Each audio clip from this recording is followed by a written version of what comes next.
दोस्तों आज जो कॉमिक्स हम पढ़े हैं उसका नाम है मावली शाखा और जंगल का कानून। ये मावली शाखा की कॉमिक्स है।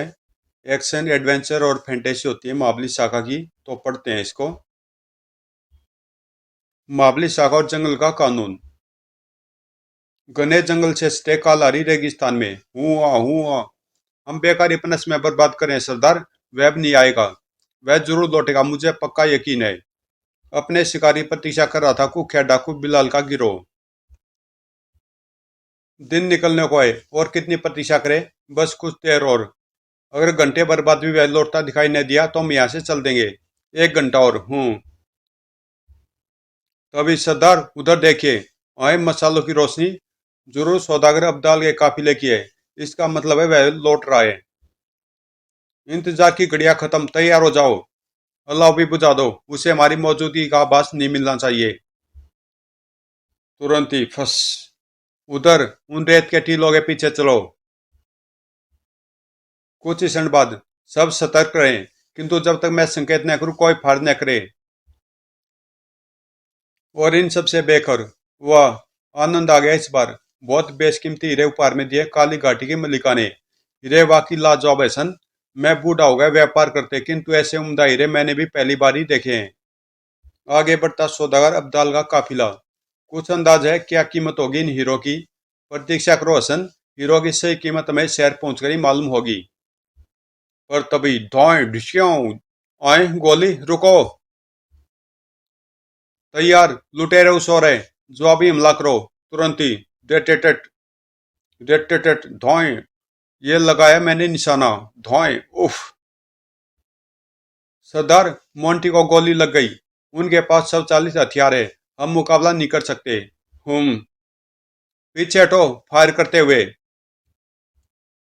लुटेरे भाग रहे हैं, क्या हम उनका पीछा करें अब्बू? नहीं। फायर बंद कर दो। हमें गोलियां सुरक्षित बचानी है। लुटेरे चले गए अब। सफर आरंभ करो पर सतर्कता के साथ। सौदागर के आदेश पर सफर फिर शुरू हुआ। उधर भागे हुए लुटेरों का दल। ओह। चीखो मत, गोली अभी बाहर निकल जाएगी। अफसोस, कई दिनों की मेहनत बेकार चली गई। शिकार आते आते निकल गया। खट। बेचारा मोंटी। मुझे तो तरस आ रहा है इसकी हालत पर। जो हो गया उसे भूल जाओ, हम फिर कोशिश करेंगे। कब कब? आज रात को। उस समय जब वे यात्रा की थकान दूर करने होंगे। पर वे तो चले गए। ज्यादा दूर नहीं गए होंगे, चलो छिपकर उनका पीछा करें। डाकू दल फिर से उनका पीछा करने लगा। इस बीच सौदागर अब्दाल का काफिला सुरक्षित। इतने घने जंगल में हिंसक जानवर भी तो रहते होंगे। लोग पहुंचे सुरक्षित इलाके में। अब उन लुटेरे का कोई भय नहीं। बेशक, पर वे इतने बड़े काफिले पर आक्रमण करने की जरूरत नहीं कर सकते। और फिर हमारे पास उनसे बचने के लिए हथियार भी तो मौजूद है। आज रात हम इसी जंगल में ठहरेंगे। सुबह होते ही फिर यात्रा प्रारंभ कर देंगे। जैसा आप उचित समझे। जरूर। रात गुजारने के लिए यही स्थान ठीक है, खेमे यहीं लगवाओ। तुमने सुना? रात यहीं ठहरना है। सुना छोटे मालिक। अभी खेमे तैयार किए देते हैं। सिगरी। रहमत। रात को चौकसी में कोई नहीं रहनी चाहिए। लेकिन आधी रात को। सरदार, खेमों में कोई हलचल नहीं दिखाई दे रही। शायद सो गए हैं वे लोग। हाँ, यही मौका उन्हें दबोचने का। बिल्कुल दबे पाऊं। जरा भी आवाज नहीं होनी चाहिए, समझे? फायर नहीं, चाकू इस्तेमाल करो। क्लिक। कुछ ही क्षण पश्चात। खच। धोप। आह। इस बीच सौदागर के खेमे में। अभी सोए नहीं हसन। नींद नहीं आ रही अब्बू? समझा तुम्हारे दिमाग में अभी भी मल्लिका इराती द्वारा दिए गए हीरे घूम रहे हैं। हाँ अब्बू। जंगल से निकलने के बाद अपना सबसे पहला काम होगा इन हीरो को बेचना। फिर हमें जीवन भर धन की कमी नहीं रहेगी। जब पहली बार वह मल्लिका के पास आया था, वह अति सुंदर। यह शैल भी तो देखे मल्लिका। इसे मैं आप ही के लिए लाया हूं मिस्र से। अद्भुत। ये है कुछ नायाब जेवरात। सब आपके लिए। ये सब सामान भी आप ही के लिए। सभी में तरह तरह की नायाब चीजें हैं। धन्यवाद सौदागर। तुम हमारा बहुत ख्याल रखते हो। इसीलिए तो हमने बाहरी दुनिया में सिर्फ तुम्ही को अपने राज्य में प्रवेश करने का रहस्य बताया हुआ है। अब कुछ तोहफे हमारी ओर से भी। सोना। हमारी घाटी में इस धातु की कोई कमी नहीं। एक पहाड़ी तो पूरी पूरी सी धातु की है। बाप रे, इतना सोना! ये भी तुम्हारे लिए। वाह, ढेर सारे हीरे। बहुत बहुत शुक्रिया मल्लिका। तुम्हारी दुनिया में शायद ये बेहद कीमती हो, पर हमारे यहाँ इन्हें मामूली कंकड़ों से ज्यादा महत्व नहीं दिया जाता। तभी अचानक चर। अरे, इसीलिए तो इस घाटी के दरवाजे शेष दुनिया के लिए बंद करवा दिए हैं तुमने। अरे हसन, उधर देखो, खतरा! खबरदार, जो कोई भी हिला, किसी तरह से बंदूक को उठाऊं। पर तभी सराट! आह नहीं, घप! हाय! हसन, बेटे हसन! आह! हो, नीच दरिंदे! मार डालने ने मेरे बेटे को। तेरे मैं तेरा खून पी जाऊंगा। खबरदार बुड्ढे, फेंक दे छुरा, नहीं तो तेरा भी यही अंजाम होगा। कुछ ही क्षण बाद, सरदार मैं कुछ मदद करूं? जरूर, मुझके कस दो इस बुड्ढे की। तभी सौदागर के सभी नौकर सोते हुए हलाक कर दिए गए। सरदार, सारा काम फतेह हो गया। कई बड़ी हथियार भी हाथ लगे हैं अपने। वाह, बहुत खूब। अब इस खेमे की तलाशी ले डालो। तब तक हम इस बुड्ढे का हालचाल पूछ ले। जरूर। डाकू खेमे की तलाशी के काम में जुट गए। सौदागर अब्दाल, बताओ, काली घाटी में प्रवेश करने का गुप्त रास्ता कहाँ है? तो ये बात है। मल्लिका हिराती के खजाने के चक्कर में है ये डाकू। बाहरी जगत के सिर्फ तुम ही इकलौते आदमी हो जो इस रहस्य को जानते हो। चुप रहने से काम नहीं चलेगा। बताना होगा ये रहस्य है। नहीं, बेशक मार डालो, पर यह राज मैं हरगिज तुम्हें नहीं बताऊंगा दरिंदो। तेरा तो बाप भी बताएगा बुड्ढे। ठहरो मंसूर। सौदागर, क्यों अपनी जान के पीछे पड़े हो? बता तो नहीं, मामूली सी बात। कभी नहीं। मैं मल्लिका राती को दिए गए वचन को कभी नहीं तोड़ूंगा। मैंने उसके सामने गोपनीयता की शपथ खाई हुई है। सरदार, ये बुढ़ा शक्ति किए बिना कुछ नहीं उगलेगा। इजाजत दो कि मैं इसके मुंह से यह राज उगलवा लूं। इजाजत है मंसूर। दूसरे पल, बता किस जगह काली घाटी का गुप्त दरवाजा? सड़ाक सड़ाक। सौदागर, अब भी समय बता डालो। नहीं, हरगिज नहीं। सरदार, सरदार, ये देखे तलाशी में क्या मिला? हीरे! वाह, ये हीरे तो बहुत बहुत कीमती लगते हैं। कुछ इधर भी हैं सरदार। पूरे 2 थैले बने हैं सरदार। आहा, ठोस सोने के डेले! वाह, यह तो करोड़ों का माल है। सब सामान इकट्ठा करो और निकल चलो। और यह बुड्ढा, क्या इसे काली घाटी में प्रवेश करने का रास्ता नहीं जानना है? अब जरूरत नहीं है। इसके पास हमें इतना माल मिल गया है कि अब जीवन भर कमाने की कोई जरूरत ही नहीं। पर इसने हमें भटकाया बहुत है, दंड तो इसे मिलना ही चाहिए। अगले पल, धोएं! हाय! आए! फुर्ती से घुमा सरदार। किसने चलाई ये गोली? मैंने। मूर्ख, क्या मैंने तुम्हें गोली चलाने के लिए मना नहीं किया था? तड़ाक! सरदार, बेवकूफ, तू नहीं जानता कि तूने कितनी बड़ी गलती की है। गलती? हाँ, गलती। यह महाबली शाखा द्वारा सुरक्षित भीड़ है। शाखा के बौने पहरेदार यहाँ की रात दिन निगरानी करते रहते हैं। फायरिंग के बाद निस्संदेह उन्होंने उन्होंने सुन ली होगी, और फिर सगरी शाखा तक भी यह बात जा पहुंचेगी। मुझे अफसोस है सरदार, पर अब सामान समेटो और भाग निकलो। जान बचाने का एकमात्र यही रास्ता है। आनंद फानंद में डाकुओं ने लूट का माल बटोरा और फिर तेजी से वहां से भाग निकले। इस बीच वहां से कुछ दूर जंगल सीमा चौकी पर, मंगरू, कभी तुम नागपुत्र की नाग गुफा देखने गए हो? हाँ तुरंत, सिर्फ एक बार, जब मैं बहुत छोटा था। देखने काबिल जगह है। मैं वहां 2 बार हुआ आया हूँ। पहली बार तब जब आए बंदूक की आवाज, धोएं! उधर से आई है। जरूर चोर शिकारी जंगल में घुस आए। मैं नागपुत्र को सूचना देने जाता हूँ। नगाड़ा संदेश भिजवाना ठीक रहेगा। थोड़ी देर बाद डम डम डम डम गूंज उठा नगाड़ा संदेश। जो भीड़ों से गुजरता पहुंचा नाग गुफा तक। महाबली चोर शिकारी उत्तरी सीमा पर। नहीं चिंपू, ज्यादा शरत नहीं। तभी तुरंत पहुंचे। आए नगाड़ा संदेश। चिंपू, जाओ मोबिन के पास। किर किर। मोबिन, संभालो इसे, मुझे तुरंत जाना है। चिंपू इधर आओ, ये लो मीठे मीठे केले। कुछ क्षण बाद, चलो चेतक, उत्तरी सीमा पर हमारी जरूरत है। हिन हिन हिन। घोड़ा भी दुर्गति से दौड़ चला। शिगरी सीमा चौकी पर। उधर बंदूक की आवाज उधर से आई थी। नागपुत्र, कहाँ वे चोर शिकारी? चलो मेरे साथ। शिगरी, अरे जंगल में खेमे किसके? बंदूक की आवाज यहाँ से हुई थी नागपुत्र। हाँ लाश कुछ उधर भी पड़ी दिखाई दे रही मावली। ओह, यहाँ तो कत्लेआम हुआ है।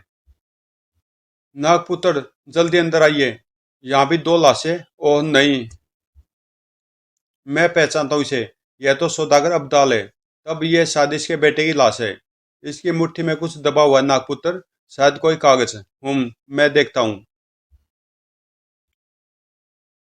शाका ने लाश के हाथ में दबा कागज निकालकर पढ़ा। सिर्फ दो शब्द, डाकू बिलाल।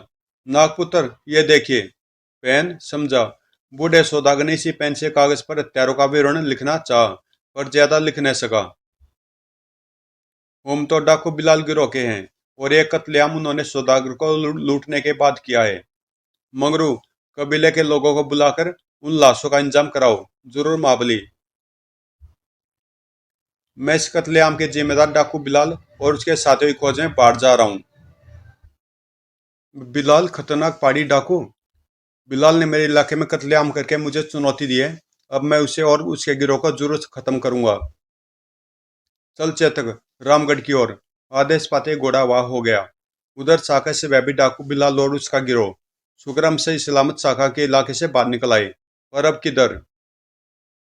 तुम सेठ मगन भाई जौहरी को सूचित करके आओ। हम तुम्हें ठिकाना नंबर 3 पर मिलेंगे। ठीक है सरदार। चलो गुप्त ठिकाना नंबर 3 की ओर। उसके कुछ ही घंटे बाद इसी ओर आए वे दरिंदे। छप छप। फिर जैसे वह नदी के उस पार पहुंचा, आए घोड़ों के खुरों के ताजे निशान। जरूर उन्हीं दरिंदों के घोड़ों के हैं। इस ओर गए हैं वे लोग, सिवाय एक के जो इस ओर गया है। ज्यादा निशानों से उन्हें खोजने में सहूलियत रहेगी, बजाय एक के। इसी ओर चलूं। पद चिन्हों का अनुकरण करता हुआ शाखा उसी दिशा में बढ़ चला। सिगरी, वो यहाँ से तो प्राचीन खंडरों का सिलसिला शुरू हो गया। इन खंडरों में तो इतने गुप्त तह खाने हैं कि जिन्हें खोजने में भी महीनों लग जाए। अब क्या करूं? अकेले व्यक्ति द्वारा सारे खंडरों की तलाशी असंभव है। पुलिस चीफ से मिलकर उन्हें घटना से परिचित कराना ही उचित रहेगा।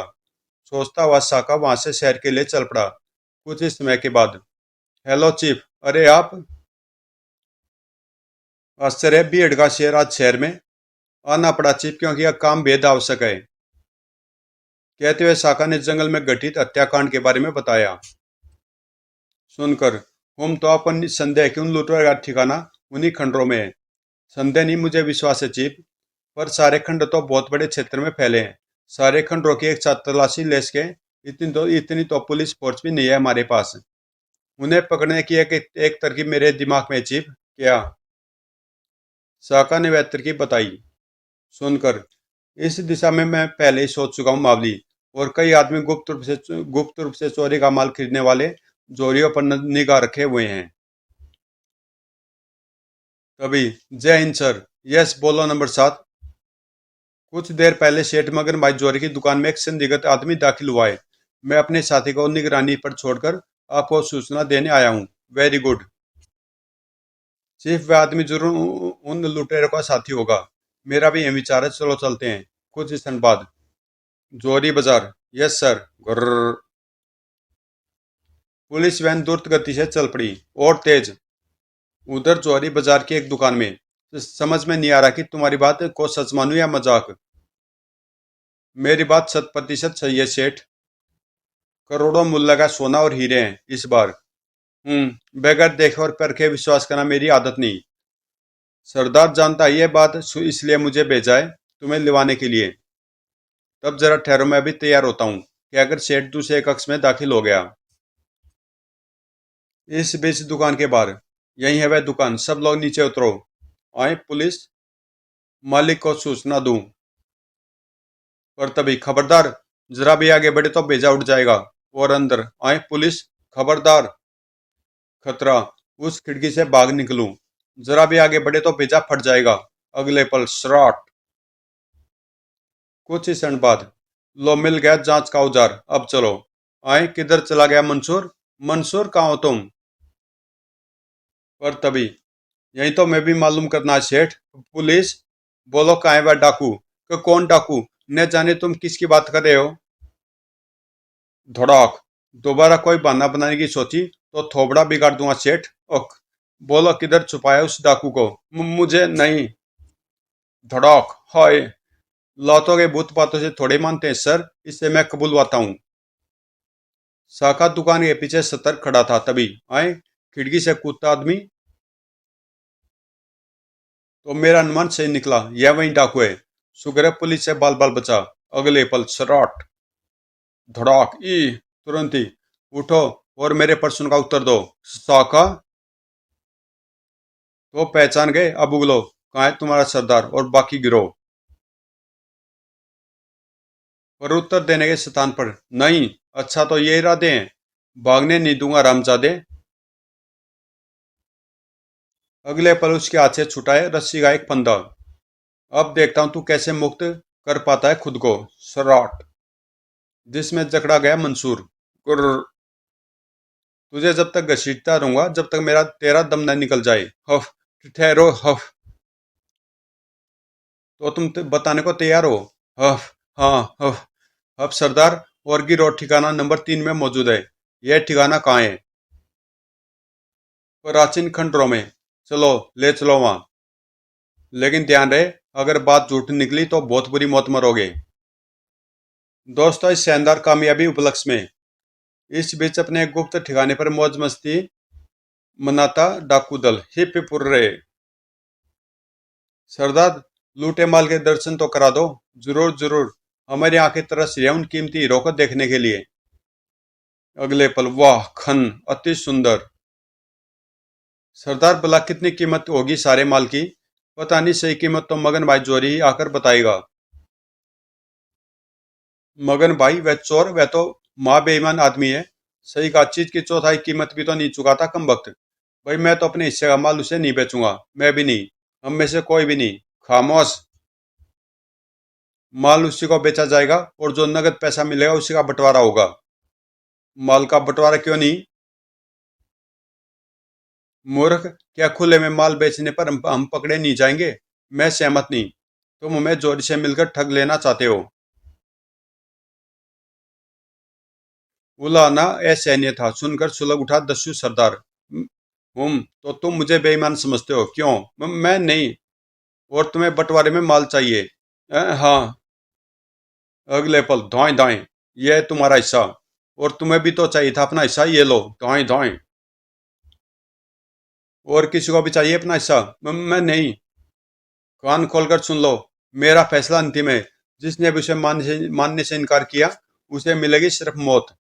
और उधर बार, बस यही है। यहाँ इस ऑफिस में?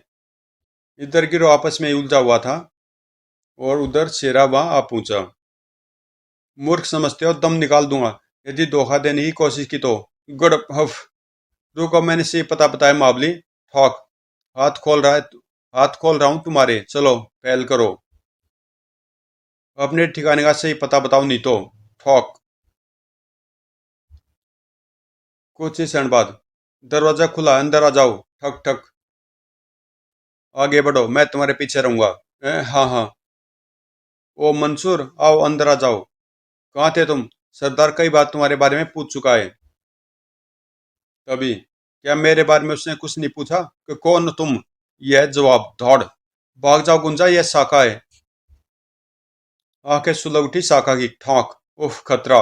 कमीने बाज नहीं आए ने? ठक। सरदार को खबर करूं? सर। आए। चोर रास्ता।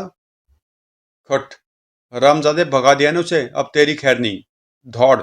बता बता कौन था ये आदमी? बताता हूँ बताता हूँ। इसका असली नाम है उदय शंकर। सेठ मगन भाई का मैनेजर है। यह ट्रांसपोर्ट ऑफिस भी उसी सेठ का है जिससे से होकर एक गुप्त रास्ता है और हमारे गुप्त ठिकाने तक पहुंचता है। भयभीत मंसूर की सांस में बताता चला गया। सुनकर, हाँ, यानी कि तुम्हारे से गुप्त ठिकाने के दो दरवाजे हैं और पहला दरवाजा प्राचीन खंडरों में है क्या? क्यों? हाँ। चलो निकलो बाहर, हम इसी क्षण प्राचीन खंडरों में चलेंगे। घर। लेकिन जैसे वे बाहर निकले, ओह पुलिस! तुम सही वक्त पर पहुंचे चीफ। इस ऑफिस में गुप्त दरवाजा मालूम है मैं। सेठ मगर भाई ज्यादा देर पुलिस के सामने खरगोश नहीं रह सका। सब उगल दिया उसने। तब ठीक है, तुम दावा बोलो, मैं चला। अरे ठहरो, ये तो बता कर जाओ कि तुम जा कहाँ रहे हो। बाद में चीफ, तब तक के लिए विदा, कहता हुआ साका जल्द से कूच कर गया। सहसा चीफ के मन में साका के प्रति सम्मान के गहरे भाव पैदा हो गए। ओह गया, बहुत ही दिलेर इंसान है, अपनी धुन का पक्का। पर दूसरे पल, अटेंशन, ऑपरेशन शुरू करो। आदेश पाती ट्रकों में बैठे सशस्त्र पुलिसमैनों ने उस क्षेत्र की घेराबंदी शुरू कर दी। उससे कई घंटे बाद प्राचीन खंडरों में, ओह बड़ी देर होगी, अब तक तो उनमें से किसी न किसी को बाहर निकलना चाहिए था। बेसब्री से प्रतीक्षा कर रहा था साका। कहीं पुलिस एक्शन विफल तो नहीं हो गया, या फिर कहीं पुलिस ने ही तो सभी डाकू नहीं मार डाले। और आशंका गलत साबित हुई, क्योंकि तभी गड़ गड़ गड़, अरे हिलने लगी चट्टान। इसका मतलब है बदला लेने का वक्त आ पहुंचा। चट्टान के हटते ही खो खो, हफ, वाह, सही शिकार आया है। उफ, बड़ी मुश्किल से जान बची। जरा सी देर और हो जाती तो पुलिस वाले बोनी डालते। पर तभी उसकी निगाह पड़ी अपने साथी मंसूर पर। आए मंसूर यहाँ? मंसूर, क्या तुम्हें भी पुलिस? जवाब मुझसे ले दरिंदे। बुरी तरह से चौंका दस्यु सरदार। तो तुम? उत्तर में लहरा साका का कोड़ा सड़ाक। हाँ, मैं माबली साका। आह, फिर तो जैसे बरसाती शुरू होगी कोड़ों की, सड़ाक सड़ाक ये। तेरा ही तो इंतजार कर रहा था दरिंदे। रोको, मेहरबानी करके इसे रोको, सड़ाक सड़ाक। ओह रोको। साका, मेरी तुम्हारी कोई दुश्मनी नहीं, बको। दुश्मनी तो तूने स्वयं पैदा की, लुटेरे। सौदागर अब्दाल के काफिले का सफाया करके। मारो मत, मत मारो साका, गिड़गिड़ा उठा दस्यु सरदार। अच्छा, जिंदगी से इतना मोह, क्या भूल गया बूढ़े सौदागर का अंजाम? ठीक है, नहीं मारूंगा अब, पर जंगल के कानून का हिसाब तो देना ही पड़ेगा। तो तुम हमें कहाँ ले जा रहे हो? वहीं जहाँ तुम्हारी जरूरत है, बंटू कबीले में। सेगरी बंटू कबीले में। सरदार मुबेरा, सौदागर के काफिले के ठहरे मौजूद है, सजा निश्चित करो। उसी का अंजाम शुरू हो रहा है देवपुत्र। किन्नू, ले चलो इन्हें सजा स्थल पर, अभी लो सरदार। और फिर हैया हो हुई। उठो देवपुत्र, आगे का दृश्य देखने काबिल है। कहती लुटेरो, देखो उन गड्ढों को, तुम्हारे लिए खोदे गए हैं। या अल्लाह, ये तो हमें जीते जी दफन कर देना चाहते हैं। बुरी तरह लहूलुहान थे दोनों लुटेरे। नहीं, और वे रहे वो मटके जिनमें बंद है तुम्हारी मौत। जंगल का कानून है, मौत का बदला मौत। समा, हमें समा कर दो सरदार। पर सजा आरंभ हो। जरूर सरदार। कुछ ही क्षण पश्चात, ही, कैदियों चखो ये मीठा शहद। ऐसा स्वादिष्ट शहद पहले कभी नहीं चखा होगा तुमने। अब मेरी बारी है, ये खोले मैंने हंडों के मुंह। फिर जैसे अंडों के मुंह खुले, निकली साक्षात मौत। इतने खूनी चीटे, हो। नहीं, जैसे खूनी चीटे उनकी ओर लपके, उबल पड़ी दोनों की आंखें। बचाओ बचाओ, हो हा। विदा दस्यो, अब कुछ ही देर में तुम्हारे तुम्हारे जिस्म के स्थान पर होंगे सिर्फ कंकाल। आओ सरदार, आज मेरा इंतकाम पूरा हो गया। दोनों दस्युओं को चीखता चिल्लाता छोड़ शाखा वहां से लौट पड़ा। तो दोस्तों, कॉमिक्स यहीं पे समाप्त होती है, और मिलते हैं किसी अगली कॉमिक्स में।